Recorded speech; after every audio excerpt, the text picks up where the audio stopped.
سڵاتان لێ بێ خۆشەویستان بەهێوام هەموو لایەکتان زۆر باش بن نوێژ و ڕۆژووی هەموو لایەک قبول بێت ئیشاڵڵا پرۆگرامی چیرۆکی من ئەمڕۆ میوانداری کەسایەتیەکی دیاری کردووە نووسەر ڕۆژنامەنووس فەرهاد عەونی چیرۆکی من ئەمڕۆ میوانداری کردووە و لەگەڵمان بن با بزانین ئەمڕۆ چ گفتوگۆیەک دەکەین لەگەڵ ئەو.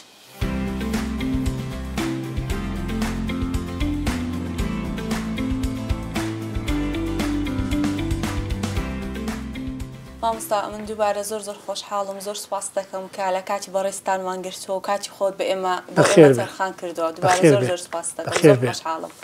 سوپاس دەکەم سەرەتای پرۆگرامەکەم و سەرەتای پرسیارەکەم دەبێت بۆ دەست پێ بکەم بەڕێستان لە 1946 لە گەڕەکی بەفری قەندی شاری کۆی لەدایک باشە بەرنامەکەشم بە ناوی چیرۆکی منە چیرۆکی من دەمەوێت سەرەتای قسەکانمان گفتوگۆکانمان بۆ دەست پێکەم باسی چیرۆکەکانی منداڵی خۆتمان بۆ بکە لەم گەڕەکە. بەڵێ باش من بۆ زیاتر ڕاستکردنەوە لە 28/11/1946 لە گەڕەکی بەفری قەندی لە کۆی دایک بوویم لە خانەوادەیەک کە من کوڕی عەونی شاعرم سەردەمی ئەو کۆیەوەی بە بیرم دێ پێشەوە بچمە مەکتەب ساڵی 1953 کۆیە کۆمەلگایەکی خەنجیلانەی وەکو دەتوانم بڕێم نێزیک بوو لە مەسائلی خوێندن و خوێندەواری و چینێکە و پیانێکوتن متەنەوێر مەلایەکانی کۆیە مەلای زۆر بەڕێز و کوردپەروەر و وەکو دەرە شارەزای دین و دنیا بوون کۆمەڵێک شاعیر و نووسەر و ڕۆژنامەنووسی باشی لێبوو ئەو سەردەمە بە دەگمەن خەرک دەچەوە کۆلێژ کە تەنها لە بەغدا و دمای زانکۆ هەبوو لە کۆیە کۆمەڵێک خەڕکیانی چ لە مەجای پزیشکی چ لە یاسا ئەو دووشتا و چ لە ئەفسەری یعنی کۆمەڵێکی زۆر خەرک دەچوو من ئەوەی کە لە بیرمە تەنها لە ئەو وەختە لە کۆیە دوو ڕێگا هەبوو ڕێگایەکان تاکو ئێستاش تاکو ئەو ڕۆژ قرتاو نەکراون ڕێگای کۆی و کەرکک و کۆی و هەولێریش ئەوە هەولێر ئێستاوە خەریکن ماوەی چەند مانجێکە خەریکن دەنا وەختی خۆی ئێمە کە دەگاتینە هەولێر بە پاس داهاتین زستانان بەلانی کەم و 5-6 ساعتی پێدەچوو تا لە کۆی داهاتینە هەولێر لەبەرەوە دوو جار دەچەقی ئۆتۆمبیلەکە ڕێگایەکە قوڕ بوو بۆ کەرکووکی شەروە وەلەو کەرکک هەندێک شوێنی لە ئەو برادرە باسی منطقەی شوانی کرد لە شوان و ئەوانەوە تا ناو کەرکک قیرتاو بوو ئەوی کە تەقتەق و هەتا دەگەیشتێ کۆیە نەخێر ئەوە بوو یعنی وەکو دەرێ قوڕ بوو ئەوی شەر وەکو کۆیە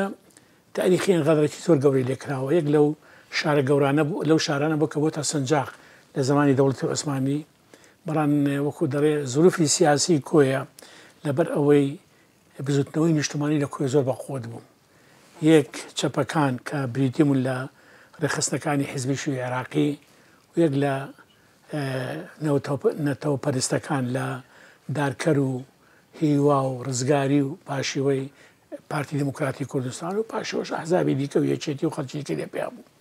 دائیمە کۆیە لەو مەسائلانەیەک لە نارم پێشەنگی هەرە پێشەنگ بۆ بەڕانێک لە شارە پێشەنگەکان بووە خەڵکانی زۆر بە توانای تێدا بووە شاعری گەورەی زۆر تێدا بووە مەسەن حاجی قادری کۆیە دڵدار کۆیە سامی عەوداڵ کۆیە دلاوەر کۆیە عەونی کۆیە دلزار کۆیە یعنی خەڵکانێکی زۆر شاعری و نووسەری باش تێدا کۆمەڵێک ئەفسەری باش تێدا بوو کۆمەڵێک دکتۆری باش تێدا بوو ئەو سەردەمەی کە من چۆمەتە مەکتەب لە کۆی دوو قوتابخانە هەبوو قوتابخانەی کۆی کوڕانی یەکەم لەگەر قوتابخانەی کۆی دووەم کە پاشی بۆ قوتابخانەی زانست من لە قوتابخانەی ئولای یەکەم بووم کە مامۆستایەکەمان ناوی جەلال حەوێزی بوو کە دەتوانم بڕێم هەتا ئەوڕۆ هەتا مردنی شانازی پێوە دەکەم لەبەر ئەوەی بەمانای وشە بەڕێوەبەر بوو بەمانای وشە تەربیەوان بوو بەمانای وشە باوک بوو ڕۆژانە ئەو وەختە ڕێوڕسمەکەوا بوو سعات 8 دوام دەستی پێ دەکرد ئێمە لە سعات 7 لە مەکتەب بووین ڕێزیان دەکردین پولی یەکەم دووەم هەتا شەشەم بۆ 6 پول بوو دەیان پشکنین کێ دینۆکی هەیە و چێ سەری نەتاشە و چای نازانم چی پاک و خاوێنی پاشی ئەوەش سێ سرودیان پێدەگوتین سرودەکانی ئەو دەماش سەردەمی پاشایەتی بوو بریتی بوون لە چی سرودەکان ئەی کوردینە ئەی مەردینە با دەست لە ناو دەستکەین هەموو ويشتي خايشي وطن وإلى آخره. شاخيرا قاورنجي كردان باعزي كيف وسرور يعني أو هموي سرور كان سرود اجتماعي بون كأو وقت قتابيان فيرا اجتماع بروري ذكرت كروحية وجاني كداتيان بيدا بخشي أو أنا شامو دقرته بو ماموسا برزاني كحقيقة أو وقتا دتوانم أو بنوكو ماموسايان كريم شارزا كمال صادق عبد الله أحمد عبد الله كاكا غريب مصطفى أو أنا مجموعة ماموسابون همو ماموساي كل برورون اجتماع برور بون وكو قلتيشم يعني تار أحمد حويزي وكو قلتيشم جلال حويزي كبري وبربو والله استاذ ما شيء هندي شده كم شخصيتي لشخصيتي رئيس وزراء العراقي زيادة له عنده وقار وكذا يعني طلبت شندي احترامي دقر ترسان نبو ريزبو يعني سامي هبو عنده من صالي بنجاو هشت أم توكرت سرتايم توكرت يكم جار كسرتايم توكرت أو كتاب يعني كزيغ بون يعني كجستيان باش بالرياضي بون وهبو وكودري أردقاه هبو أردقاي كتابيان هبو لهر مكتبي سارانة شهر كتابيان اختيار ذكرت لهمو عراق بكردستاني شوا لبو شقلاوة لسر ميدان أردقاي زور قورة هبو كمبك بو دتوانم برم لإسال أوروبا أو جورة كمبانية بشوية قدان درابو نام خواردن ورياضة وشو شانو يعني خواردني سير روجانش بس شاخ كوتن ورياضيان بيدا قوتين 15 روجان بچن وجبه كم كتابيان عراق داتنا وكم بي شقلاوة يكم جاري شبكة بجداري مكردوه من لا صالي 1958 بو بيش شورشي چاردي تموز روشي شورشي چاردي تموزي صالي 1958 اما لقالي علي بك بوين برو روان دزاتوين لو اوا كزاني من ملك كجراو بيش من ناخوش ملك كجراو وقتا ملك سامي چي هبو دوا ناوندي ودوا ناوندي بهلا كوي توكرت بلام صاري شي سوسي كشورشي كرد دستي بيا كردبو دو صار بو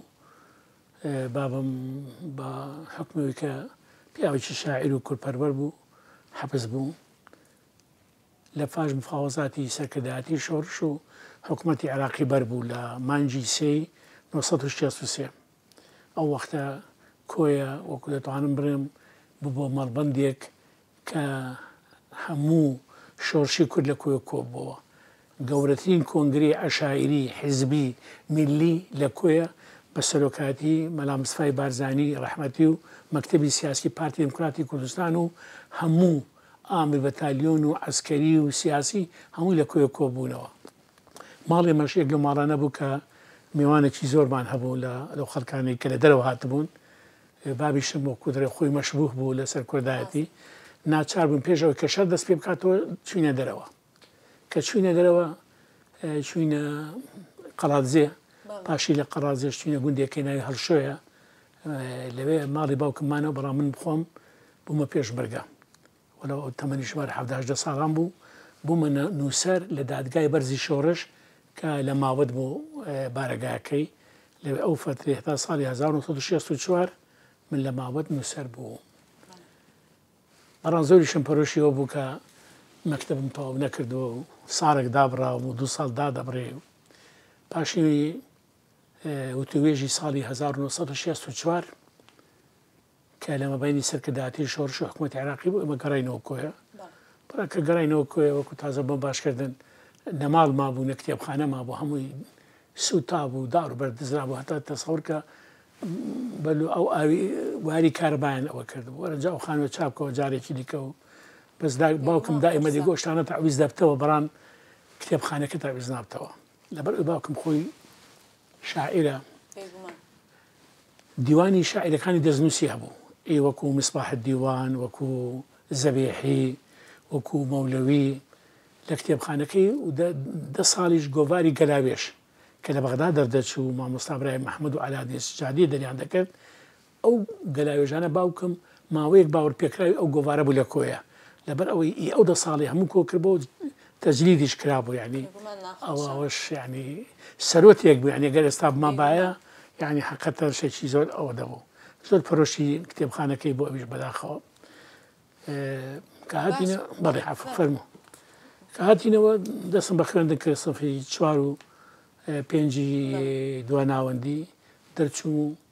چوومە زانکۆی بەغدا لە کۆلێژی ئابووری زانستە سیاسیەکان وەرگیرم. بەڵێ باشە مامۆستا باسی ئەومان کرد کە باوکی ئێمە دەزانین باوکتان شاعیر بوو لە منداڵیەوە کتێبخانە لە ماڵەکەتان هەبوو ئاشنای بوونە. بەڵێ چەند کاریگەری هەبوو ئەوە؟ دەتوانم بەنسبەت من کاریگەریەکی زۆری هەبوو. کاریگەریەکەی لەوەدا بوو باوکم دائیمە دوو شتی فێر دەکردین. خۆی تاجر بوو قەت نەیدەبوو ئیشی تیجارەت و کەسابەت بکە. دەیگۆ کورد بن بخوێنن. ئەوە دوو شتەی دائیمە هەتا چوومە جامیعەش وەکو دەریار ئەو قسەی دەکرد کورد بن بخوێنن. کتێبخانەکەمان کابوو حکمەوەی ژوورێکی گەورە بوو 25 مەترێک دەبوو کتێبخانەکەش لەو ژووری میوانان بوو. من ڕۆژانە دەچوم سعیم لێوە دەکرد. ناو بە ناویش کە بێزار دەبووم دەستم لە بۆ کتێبێکی کوردی ڕادەکێشا وەلەو هەندێک جاریش کە مناڵ بووم تێی دەگەیشتم بەڕان شعرێک شتێک یعنی بەرەبەرە دۆستم بوو. سەرەڕای ئەوەش باوکم هەندێک گۆڤار ڕۆژنامەی بۆ دەهات. مەسەلەن گۆڤاری هەتاو کە لە خەولێر دەردەچوو، ڕۆژنامەی ژین لە سینەمایی دەردەچوو، لەگەر هەندێک ڕۆژنامەی عەرەبی کە لە بەغداوە دەهاتن بۆ کتێبخانەی کۆی سنجاق خاوەنەکەی ناوی محەممەد شوان بوو. ئەمە ڕۆژنامە باوکمە گۆی ئەهالی ئەوەی کە لەبیرم ماوە لەسەر مێزێکی ناوەندە دانابوو بە قماشێکی سەوس مێزەکە ئەو ڕۆژنامۆشتانی لەسەر بوو منیش ئەوە دەکە. من زیاتر من و خوشکێکم هەبوو خوالی خۆشنایی بە فریم بوو ئەویش حەزی لە خوێندنەوە دەکرد ئەویش دەهات تەماشای جێک دۆشتەکانی دەکرد. یەکەم کتاب کە لە ژیانم خوێندیتمەوە ڕۆمانێکی کوردی بوو بە ناوی زادیچ. ڕۆمان نووسەکە فەرەنسیە پاشی تەرجمە عەرەبی کراوە ئەنجا بۆ کوردی کراوە. یەکەم بۆم خوێندەوە ئەو حەکایەتی زاجی دەم خوێندەوە. پاشی 45 ساڵ هەر چۆنێک بێ ئەو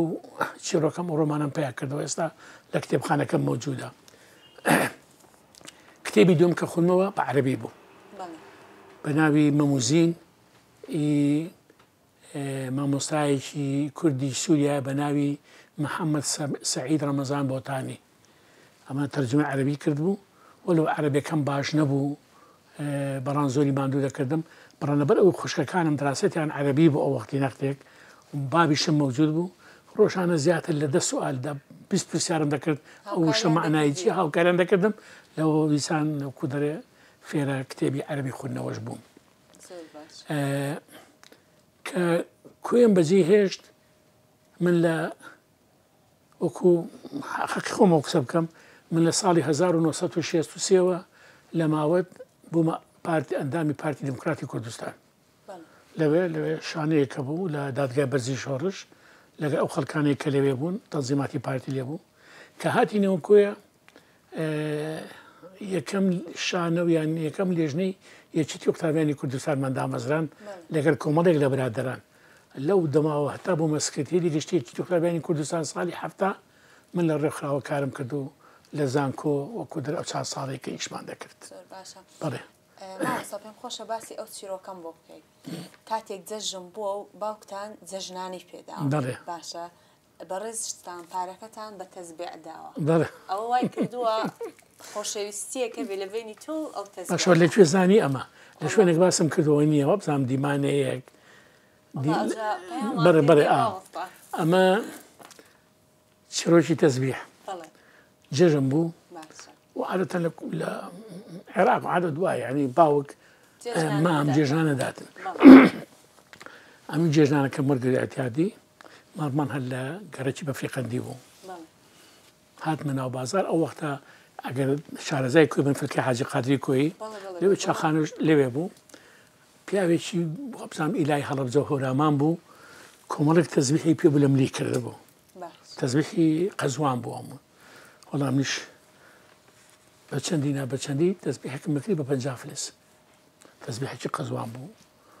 و 50 فلسیشی زۆر بوو دەمای وەکو ئێستانە بۆ 50 فلس 50 فلس بوو وەڵا کە چوو ماڵێ بەدەستم بوو داوکم وتی فای هەدەوە چییە؟ وتم وەڵا تەزبیحەکەت لێ چێت بوو وتم وەڵا کەریم وتی بە چەند کڕی وتم وەڵا بە 50 فلس وەڵا تەزبیحەکە دی وەگرتم لە جیاتی 50 فلسەکە ڕوبعێکی دامێ وتی بڕۆ لێ خۆدەیەکیکە بکڕم عەلا کولی چوومە بازارێکی دیکە کابرا نەمابوو نازانم چی لێ هات بڕۆیشت و إلى آخره من لەو دەماوە حەسرەتی تەزبیح و خۆشەویستی تەزبیحم لە دڵدا هەیە هەتا ئێستا گەر بیبێنن دەتوانم بڕێم فەنترینەکەنی جامخانەیەکی نایابی تەزبیحم هەیە لە هەموو جۆرێک تەنانەت لەو سەفەرانی کە کردوومەتەوە لە بۆ یۆنان مۆسکۆ لەندەن لە هەموو شوێنێک ئێران تەزبیحم لێ کڕێوە ئێستاش کە بچمە بازار سەرێکی لای چاخانی مچکۆ دەم سەرێکی تەزبیحەکان دەدەم ئەوانەی کە تەزبیح دەفرۆشن ئەگەر نەشکردم هەر تەماشای دەکەم ئەمزانم چۆنە تەزبیحەکەیان و دەبینی تاژەوە تەزبیحێکی نەرجی لە مەدەستەوەی زۆر کوردەواریان تەماشا بکەین هەموو باپیرانمان شەشی جوانە یعنی وەکو دەرێک کەلتورێک بۆ بەنسبەت کورد مەسەن ئەوانەی کە نوێژ و ئیماندار بوون دائیمە سەلەواتیان بەوە لێدا ئەوانەی کە بئیزم خۆیان پێدەخافران ئەوانەی کە لە چاخانەکاندا دەنیشتن تەزبیحاتیان دەکرد ئەمن لە وەختی فەراغم ئەگەر وەختی بۆشایی مەبی بە تایبەتی شەوانەگە تەماشای زنجیرێکی تەلەڤیزیۆنی بکەم تەزبیحە کاڵ دەگرم هەشەوە تەزبیحێک لە جێ خۆی دادەنێمەوە تەزبیحێکیکە دەدێنم ئەمەش حکاتی تەزبیح مامۆستا لە سەمەنێکی زوو بە دیاریکراوی لە 58 لە بۆ 60 دەست بە شعر نووسین کردو و چەندین شعرت بە زمانی کوردی و عەرەبی بڵاو کردەوە باشە ینی هۆکارت بوو بە عەرەبی بڵاوت کردەوە تەنها بە زمانی کوردی نەتێشتەوە ئەو بابەتە بە زانیاریەکەت بۆ ڕاستکەمەوە من سەرەتا بە کوردی دەستم پێ کردو بە عەرەبی نەبووە وەکو گوتم باوکم شاعیر بوو منم حەزم لە خوێندنەوە دەکرد لە 4 و 5 سەرەتایی لە تیپی فوتبۆڵێنمان دەکرد حەزم لە شعر و لە خوندنەوەوانە بوو ئەو وەختە ئێمە تیپێکمان هەبوو لەگەڕێکی بە فیقەندی چەند دۆستێک بوو چەند ڕەفیقێکم بوو ئەوانەی کە لە بیرم ماوەن قوبادی زەکی ئەحمەد هەناری وشار حەمەد ئەمین پۆڵاد موحسین مەجموعەیەک بوون تیپێکمان دانا بوو 6 7 کەس بووین خەریکی تۆپانێ بووین ڕۆژێک دەگەر گەڕێکی دیکە یاریمان دەکرد گەڕێکی قەڵات من شعرێکم نووسی دەڕێم خۆتان حازرکەن لەو مسابقە سەرکەوتن خۆشە دۆڕاندن ڕقە ئەمە یەکەم بیتم بوو کە وەختی خۆی دامنا لەو دما دەستم بە شعر کرد کە شۆڕشی چاردەی تەمووس پێیان بوو ئەمن بابیشم سیاسی بووە و مامیشم سیاسی بووە ئەو وەختی لە ڕێزەکانی پارتی دموکراتی کوردستانە ئەو حیزب هەبوو لە کوردستان لێوێ کاریان کردووە ئەوانە چەند جاریش حەبس دەبوون ئەوانە کاریگەری نەفسیان لەسەر ئێمە هەبوو بۆ حەبس دەبن کورداتی چییە بۆ باسی کوردستان دەکەن ئەمانە هەمووی باگراوندێکی لای ئێمە دروست کرد کە شۆڕشی چادەی تەمووس پێیا بوو زانیمان مەسەلەکە چییە ئەو وەختە من وەکو درێ کانیاوی یانکانی شعرم تەقیەوە لە شعرێکم دانا بە ناوی کوردستان پێشانی باوکم لێدا نەموێرا ترسم هەبوو چونکە هەندێک جار مابینی باوک و کوڕ بە تایبەتی باوکم شاعر و شاعرێکی گەورەی دەمگۆ ممکنە ئێستا بەنەوەیەک جوابم بداتەوە چوومە مەکتەبەی کوێش جاق پێشانی ئەحمەد دەرزارمدا مامۆستا ئەحمەد دەرزار شعرەکەی تەماشا کرد نەخێک ئالگۆری تێدا کرد وتی وەڵاو باشە بینێری بۆ دوا بکەنەوە بە نامەیەک بۆ ڕۆژنامەی پێشکەوتنی نرد پێشکەوتن ڕۆژنامەیەکی هەفتانەی کوردی و عەرەبی بوو لە بەغدا دەردەچوو خاوەنەکەی محەممەد بریفکاری بوو مامۆستا محەممەد تۆفیق بردی خەڵکی کوێ بوو دۆستی باب بوون دەزاریش بوو نامەیەکی بۆ نرد شعرەکەی مشی بۆ نرد وڵا پاش 2 هەفتە شعرەکەی بڵاو کردەوە بە ناوی فەرهاد عەونی دەرێ ئەوە گەنجێک یان لاوێکی 13 ساڵانە کورد بەهرەمەندی زۆرە بەداخەوە بەڵام بواری بۆ نەڕخساوە ئەو خەڵکە ئەوەی خۆیان دەربخەنیانی شعرەکەی بۆ بڵاوکردنەوە خاچی کوردستان بە ناوی خاچی کوردستان لە ئاخر دێریشی کە لە بیرمە شعرەکەم پێیا کردووە دەڵێن ئەڵێن فەرهادی ئەی کوا شیرینت ئەڵێم شیرینم خاکی کوردانە ئەمە یەکەم شارم کە بڵاوم کردیت پاشی کە شارەکەم بڵاو کردەوە بۆمان داهاتە ماڵەوە ڕۆژنامەکە ئابرێ بانجی کردم بۆتی فەرهاد ئەو شارەت چییە و کەی دادناوە تمەڵاوی ئەوە دامناوەوانە وتی چێ دەستکاری بۆ کردوی وتم وڵا کاک ئەحمەد دەرزار 1-2 شەی گۆڕیە یعنی بزەکی هاتێ پێی خۆش بۆ ینی وەکو دەڵێ باشە ماوەستا گەر تەماشا بکەین کتێبخانەکەتان بە هەزاران کتابی تێدایە باش جگە لە خۆت کەسی دیکە دەتوانێت سوودی لێ ببینێ ئەمن ئێستا ئێوە هاتوون دوونێ پێرێ سبەینێش وقدم هي لەگەر قوتابیانی ماجستێر و دکتۆرا دێنە ئێرە دەربارەی بابەتێک باعتیباری من تەمەنێکی زۆرە لە بزوتنەوەی سیاسی ئیشم کردووە لە ڕێکخراوەکان ئیشم کردووە ماوەی زیاتر 50 ساڵە کاری ڕۆژنامەنووسی و 15 ساڵ نەقیبی ڕۆژنامەنووسانی کوردستان بووم یعنی وەکو دەڵێ ئەزمونێکم هەیە و ئەزمونەکەشەوەی دانویست با لێ بکەن منیش لەمە بەخیل نیم یعنی ڕزیل نیم ینی کراوەمە هەرێکێک بێ بەڕان نێشتم هەیە من ئەگەر یەکێک 100% لی تەمینە من کتێب نارمە و کتێبخانە بستە دەرەوە فەرمو دابنیشە لێرە 2 ساعت 3 ساعت تەماشا بکە ئەگەر زۆریش لێ متاکیدم 100% بە 24 ساعت بە 48 ساعت دەرم بڕۆ ئیستیساقی کە بۆم بێنەوە چکە گەروانە بە کتێبخانەکەم نێوەی دەڕۆژ بەڕاستی ئێستاش ینی چەند کتێبێکم هەیە خودداوەکی لە درم دەرناچی نیشە پێی کەم یەک لەوانە مزەکەراتی خرۆشۆفی دۆستێک بردی لە سلێمانی و هاتبوو هەتا ئێستاش ئەمری خواشی کردو کتێبەکەشی بۆ نەگەڕانەوە کتێبەکەش نەدیەوە پێشم پێیان نابتەنە بەچەندی بدەیکەرم جارێکی دیکە تەماشا بکەین کتێبخانەی نووسەران زۆر دەوڵەمەندترە لە کتێبخانەی گشتی بەڵێ ئەو چۆنە ئەو بابەتە دەزانی چییە تۆ کە لە ماڵەوەی ئەکیت خواردن دروست دەکەی لەگەڵ دایکردنەوەانە چەند بتوانی خواردنەکەی خۆت بەهارات و خوێ و ترش و نازام چیەکی بۆی خواردنەکە خۆش بی بێگومان مەسەلەن باو چ دەچی باشترین گۆشت دەکرێت یان برنج دەکرێت تانوێت خواردنێکی بەلەزەت و خۆش دروستکرد حکوومەت کە دەری حکوومەت ئەمن باس نارێم حکوومەت دەڵێم ئەو فەرمانبەرانەی کە ئەو ئیشە دەکەن ئەو دەسەڵاتیان نییە برێ کراوە بن بتوانن پارەچانە بەدەست بکتێب بکڕن مۆسەفر ئەو کتێبی کە بۆیان دێ بە دیاری ئەوە دادێنن لە خانەکە مچینە مانجی کتێبێکیان بۆ نەیە بەرام بە من باوەڕ بکە من مانجێ بەلانی کەمەوە لە 10 تا 15 کتێبی تازە دێتە کتێبخانەکەم مانگانە باوەڕ ناکەم هیچ کتێبخانێکی گشتی ئەوە بکاتن چکە بۆ وەکو گوتم دەسەڵاتی فەرمانبەر نییە حکوومەتە حکوومەتیش ئەوەی تەخسیز نەکردیە یان برێن مۆزەفێکیان فەرمانبەری چوادا بنێ کە خاوەنی ئەزمون بی لە کتێبخانە پێشتر هەبوو مەستان پێشتەوەیە من لە بیرم دێ لە کۆی مامۆستا زەکی ئەحمەد هەناری کە مەکوو دەڕێن پرۆفیسۆرە بوو لە مەجای خوێندنەوە و نووسین و تەرجمە ئەو بە هەموو نوعێکی مانگی جارێک داهاتە هەولێر بۆەوەی بتوانانی چەند دینارێک پارە لەو دایری خۆی پێکە کتێب پێ بکڕی ئێستا ئەمە نەماوە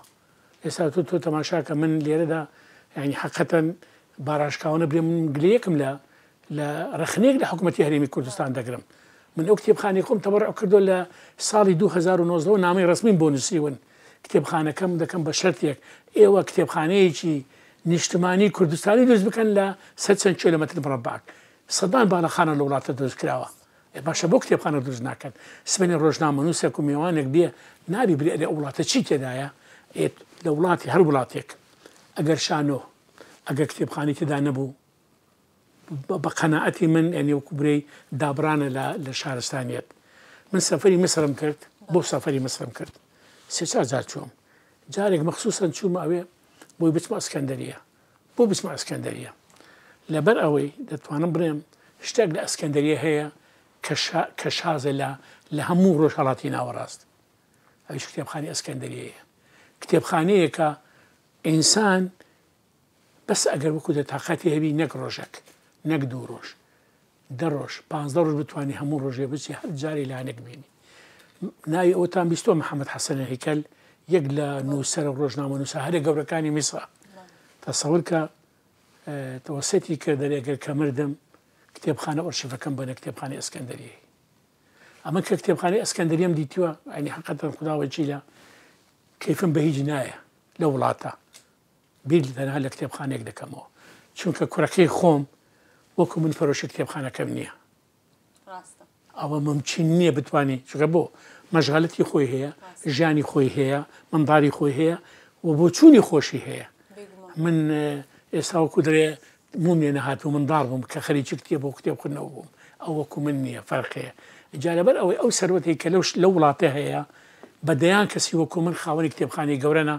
بۆ سوودی لێوەرنەگیرێ و بە ئەو هەموو پارەی کە لە ژیانی خۆمان سەرفمان نەکردو کتێبمان پێکرێەوە بە تەبڕع دەیدەینە حکوومەت مەسەرەن دەیدەینە ئەو وڵاتە مەسەرەن بۆ لێمان قبول ناکەن جەماڵ پرۆگراممان لەگەڵ چەند کەسایەتیەکی دیکەش کردو بەڵام شێوە کتێبخانەی زۆر باشیان هەیە هەمان ڕێی بەڕێستانی هەبووە کە گوتویتیان پێشکەشی حکوومەتی دەکەین و کتێبخانەیەکی گەورە هەبێ هاوشێوە بەداخۆی ئینشاڵڵا تاوەکو هەموو گەنجانیش سوودی لێ ببینن بەڕاستی دەبتە سەرەوەتی وڵاتە یعنی گاڵتە نیە تۆ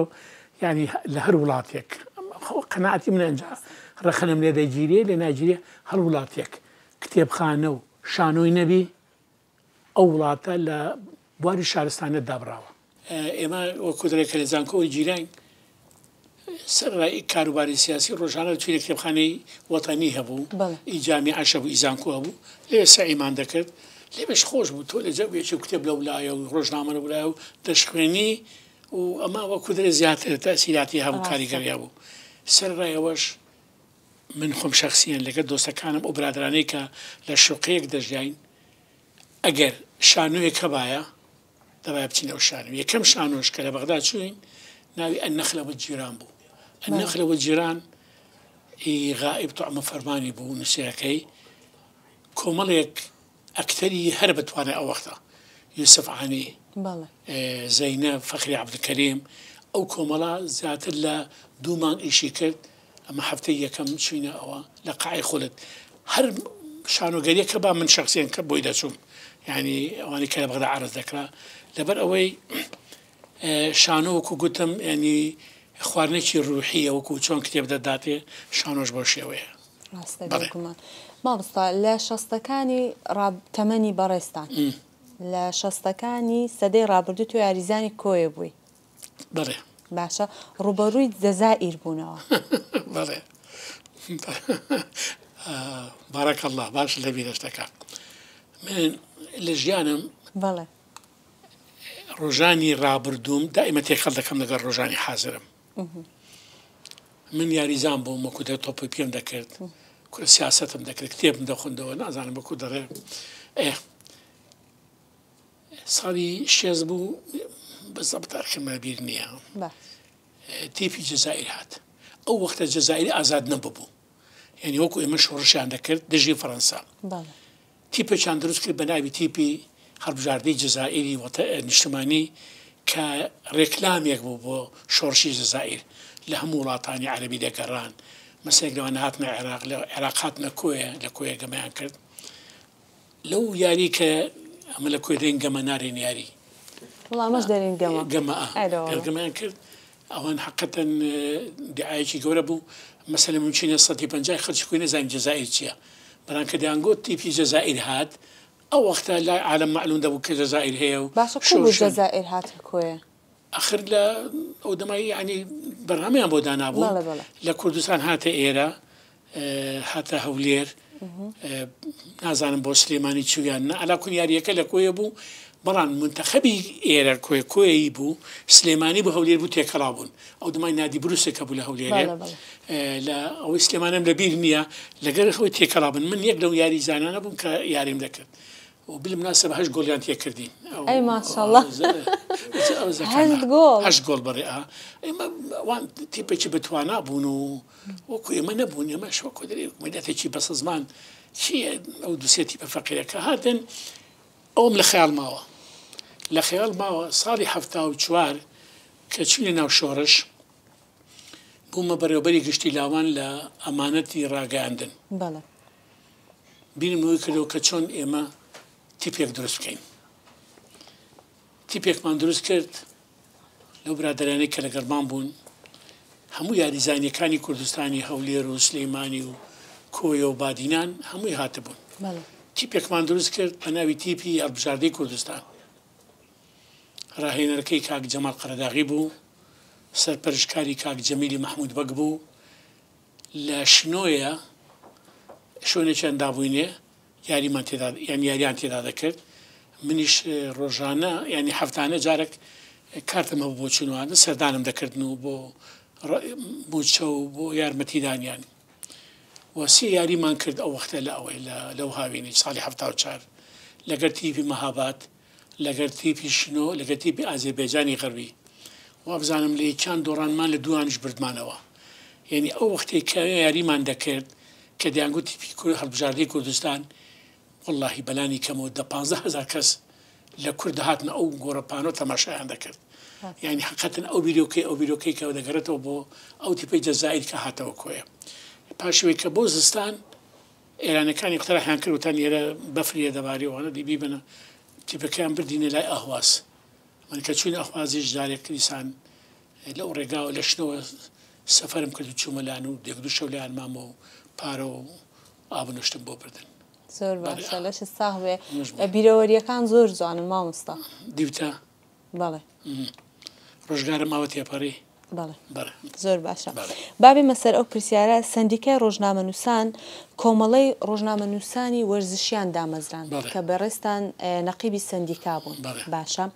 پاشان کرا بە لێژنەی ڕۆژنامەنووسی وەرزشی باشە ئێستاش وەک ئەوەی بڵێ کە نەماوە ئەو شتە چۆنە ئەو بابەتە مەسەلێکی کوردی هێدرێ نان بۆ نانەوە گۆشت بۆ خەساب ئەمە قاعیدەیە هەندێک جاری شتێکی کە هێدرێ لە کوورەچی بوویتە حەمامچی من لە کوورەچی بوویمە حەمامچی ینی نەهاتومە ئیشێک حیزبێک لایەنێک من سەرت فەرزکا بۆ شتێکانی نەخێر من خۆم ڕۆژنامەنووس بوویم یەکەمین ڕۆژنامەم کە دەرکردووە گۆڤار بە ناوی خەباتی قوتابیان ساڵی 1970 یەکی قوتابیانی کوردستان بوو یەکەم ژمارە هەتا چارەمی ژمارەی من دەرم کردووە بە عەرەبی دەردەچوو پاشی وەی لە 1970 پاش قوتابیان بوومە مدیری جەریدەی تاخیرە بەغدا تاخیر برایەتی پاش راپەڕینیش ماوەی 8 ساڵ سەرنووسەری ڕۆژنامەی برایەتی بوو وەرزشی برایەتی و دراساتی برایەتی و چی چەند کۆمەڵێکشت دەردەچوو کە بوومە کە سندیکای ڕۆژنامەنووسانی کوردستانمان دامەزران بە تێگرای دەنگ منیان کردە نەقیبی ڕۆژنامەنووسانی کوردستان من لێرە چەند ئەرکێکی تایبەتیم هەبوو یەک چۆن بتوانم هەولێر و سلێمانی یەک بگرنەوە ئەو دوو ڕێکخراوەی کە هەبوو لێرە و لە سلێمانی بۆ دووچان ڕێکخراوی ڕۆژنامەنووسی بن بۆ جیاواز بی ئەنی کورد میلەتێکی زۆر گەورە نییە برین 50 حیزبی هەبی و 50 ڕێکخراوی هەبی ئێمە بریتێ لە 3-4 پارێزگا بە ینی هیچ نەبی ئەوانە یەک بگرینەوە جارێ وەکو نواتێک بۆ شتی گەورەتر ئەو جارێ مهمەی هەرە ئەساسمان ئەوانەمان ڕێخست سلێمانی هەولێرمان کردەوە یەک بە ناوی سندیکای ڕۆژنامەنووسانی کوردستان ئێمە پێش عێراقیەکان بووینە ئەندام لە فیدراسیۆنی ڕۆژنامەنووسانی نێودەوڵەتی ئێستا بەغدا نەبوویە پاش ڕوخانی سەداوی دووسێشتی ئەساسیماندانە سەرەکی یەک ڕۆژنامەنووسانی وەرزش کۆمەڵەی ڕۆژنامەنووسانی وەرزش کە کۆمەڵە خەڵکێکی یەکجار باش تێدا بوو وەکو زاگرۆس و سدیق کچکە و بەرەحمەد بیاوەر نامێق سالم و ئەوانە لەگەر ئەو برادری کە بۆ ئەندام پەرلەمان و ئاخری دەورەی پێشتر ناوەکەم نبیرنە ئەوانە ئەو لیژنەماندانە بۆ ئەوەی بتوانن لەسەر کار بکەن لەسەر چی لەسەر ڕۆژنامەنووسانی بواری وەرزش چکە وەرزش خۆ دەزانی ئێستا بوارێکێک جار فراوانە یانی تۆ تەسەور بکە ڕۆژنامەی کو شەرق ئەوسەد 2 لاپەڕی ڕۆژانە بۆ تەرخان کردووە ئێمە لە ڕۆژنامەی برایەتی ڕۆژنامەیەکی تایبەتیمان هەبوو دەردەچوو هەفتانە ڕۆژانش لاپەڕێکی تایبەتیمان هەبوو لە ڕۆژنامەی برایەتی ئەمە ئەو بوارە زۆر تمامان پێدا لەبەر دەمانزانی گەنجانی وڵاتی ئێمە لاوانی وڵاتی ئێمە 175 زۆر حەز بە بوارە دەکاتن پاشوی لێژنەی چیکەماندانە بە ناوی لێژنەی ڕۆژنامەنووسانی مێینە بەڕاستی نەمانویست ناوی لێنێن ژنان و ئافرەتان چونکە خۆ دەزانی ئەو منافەسە حیزبەی کە هەبوو لە نێوانی ئافرەت و ژن و خۆ دەزانی ئەو وڵاتە چی لێ هاتووە ئەوان نەمنە ئەویش بۆ ئەو ڕۆژنامەنووسە خوشکە بەڕێزانە بوون کە لەو باریشان دەکرد بۆ ئەوەی ئەوانش سەربەخۆی تایبەتیان هەبی ینی لە هەموو بوارەکان وەرزشی ئیمێینە ئەوانە سەربەخۆی تایبەتیان هەبوو سەرڕایکی سەرڕای ئەو لقانی کە هەموو بوو لە هەموو شارەتەکانی کوردستان لەگەر ئەو نووسینگانەی لە خانەقین و لە سۆران و لە شوێنی کە هەبوون و یەکەمی سندیکایە دەتوانم بڕێم لە مێژووی هەموو ڕۆژهەڵاتی ناوەڕاست کە خاوەنی 3 پرۆژەی کاری ڕۆژنامەنووسی کە دایتە پەرلەمانی کوردستان و بۆ قانون دائما پەرلەمان دەکە ئێمە تەقدیممان دەکرد پرۆژەکان پەرلەمانی کوردستان یەک لەوانە یاسای ڕێخستنی کاری ڕۆژنامەنووسی لە کوردستان کە تا ئێستاش کاری پێ دەکرێت ئەو ئیشی ئێمە بۆ ئێمە کردمانیان زۆر باشە ئەگەر بێمە سەر ئەو پرسیارە پێدوانی ئێستا نووسین زۆر بووە و خوێندنەوە کەم بووە، قسەکردن زۆر بووە و گوێگرتن کەم بووە؟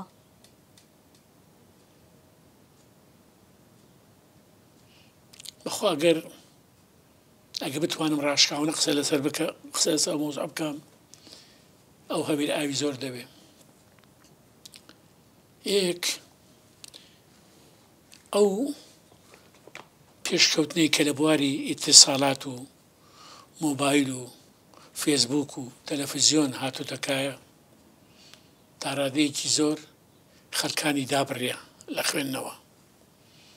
بەداخەوە خەڵکانی ئێمەش بە بەرنامەنا مەسەلەن ئەمە ڕۆژانە ئیشی من پاش ناخواردنی بەیانی لە سعاتدا هەتا سعات 2 دێمە ئێرە تەماشا هیچ شتێک ناکەم ئیلا ئەگەر مەسەجێک شتێکم واتمی خەریکی خوندنەوە دەبم، یان ئەگەر کتێبێک پرۆژێکی تازەم هەبی دەست بە نووسین دەکەم، یان ئەگەر میوانێک دۆستێک بێ یان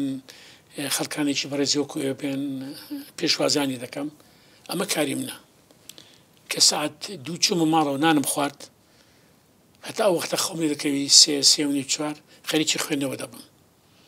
ئیسراحەت دەکەم و تەلەفۆنەکەم دەکوژێنمە مۆبایلەکەم هەتا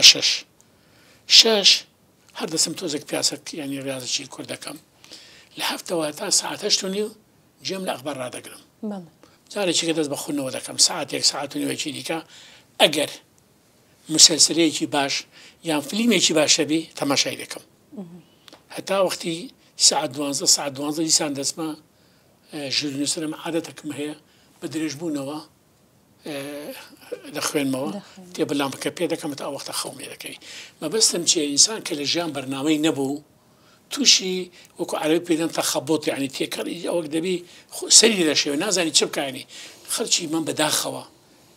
بە تایبەتی گەنجەکانمان بەرنامەیان نییە، یعنی مەسەلەن من دەست بە کتێبخانەکان هەندێک جار تەماشا دەکەم دەڵێم بزانم چەند کەس مەوجودە، خداوەچی لە تەماشا دەکەم 1-2 کەس مەوجودە، ئەوان ژیان لە تەمەنی منن یان تۆزێک لەخواترن. گەنجی ئێستامان ئەمەش دەگەرێتەوە بۆ دیسان بۆ هۆکاری دیکە و گوتمان ئەو پێشکەوتنێکایە دومینیان پەروەردەی دایک و باوک. پەروەردەی دایک و باوکە تا من داکەم بەڕەحمەت بی کە تەڵەبەی ئیبتیدایی و متەوەسطەوانە بووین خوێندەوار نەبوو دایکم، دائمە دەیگوت چی دەیگو کوڕم 2 سنفان بە سارێکی ببڕن،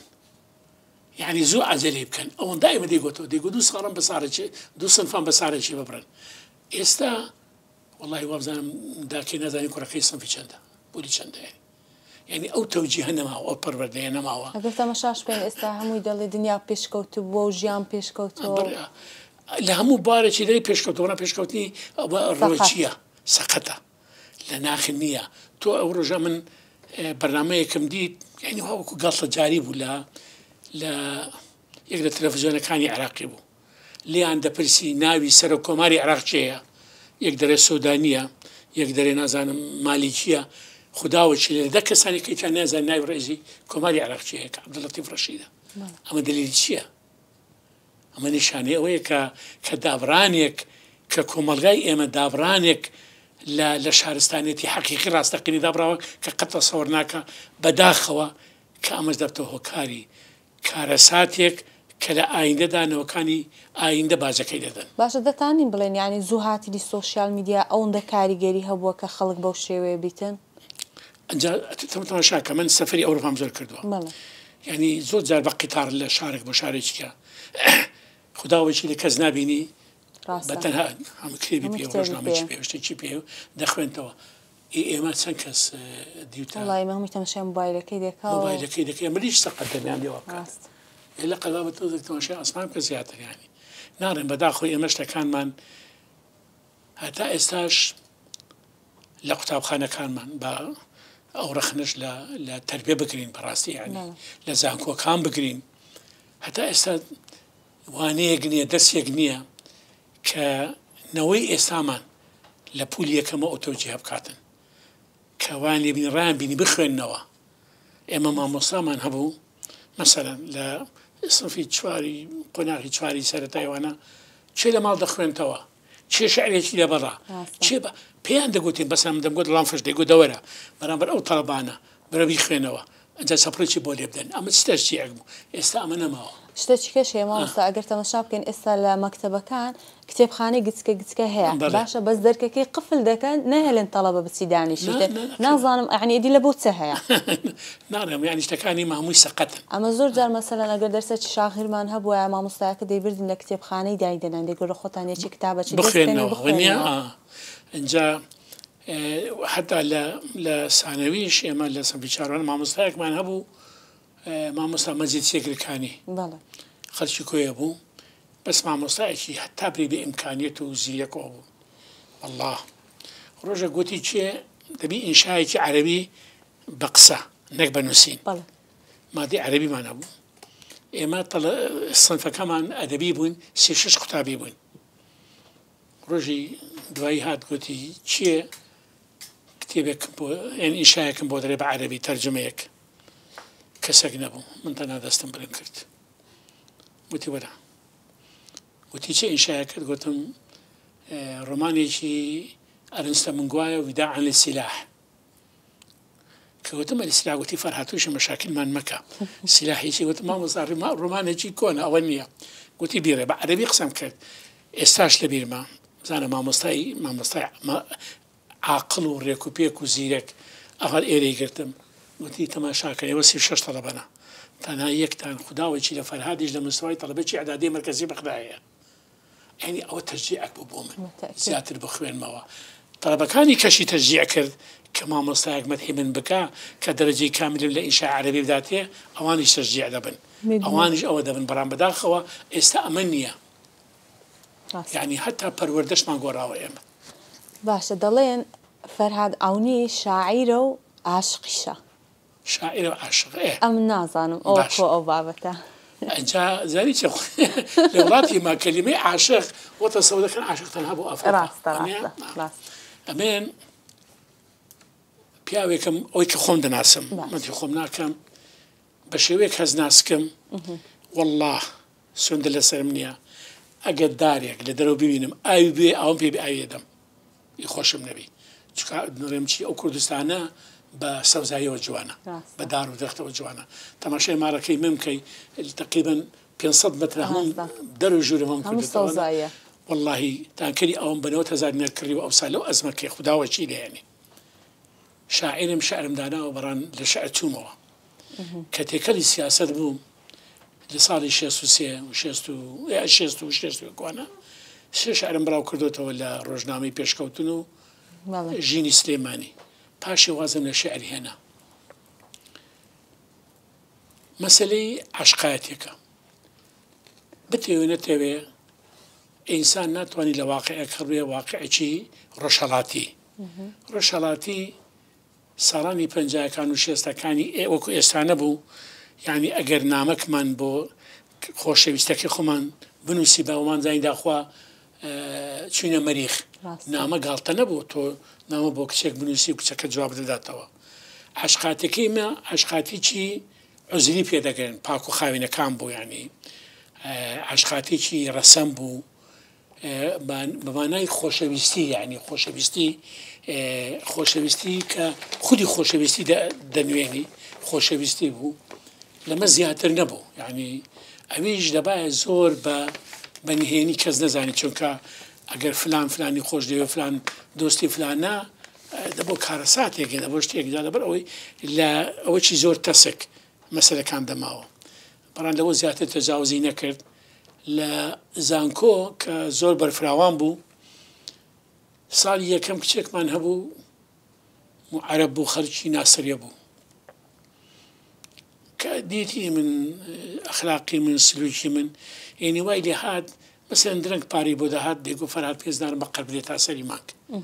زۆرە کچێک داوە لە کوڕە بکا بۆ پارە قەرزکردن بەڵام دەیزانی ماهیەت و معدەنی من چییە قەت ئەوە نەبوو ڕۆژێک بە کچێکی ڕەفیقی دیکەی گوت بوو ئێمە کۆمپەنی بوون یعنی هەموو پێکەوە عەرەب و کورد و ئەوانە بەس هەموو یان شوعی بوون یان پارتی بوون یعنی خەڵچەوە خێندانیەکان وتوی بە فەرهاد برێ من یعنی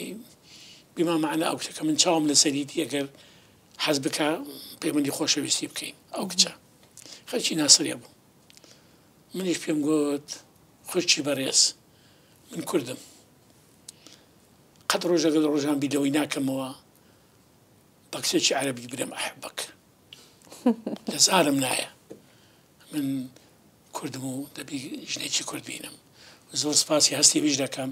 بەڵام وەکو خوشکێکی بەڕێز لای من دەبینێتەوە ئەوە شەوە بوو ئەو وەختیش سیاست هەندە پیرۆز بوو تۆ نەدەکرا خەریکی شتی دیکە بی یعنی ممکن نەبوو لەوە هەندە حەساس بوو یعنی هەندە شتەکە بە پیرۆزی و قودسێت وەرگیرا بوو بیر لە مەسائلی دیکە نەدەکردەوە یعنی وەکەنەما حەسانەک دەدەیە خۆت یان سیاست و کورداتی بکەی یان دەبی لەو شتانە خۆت بە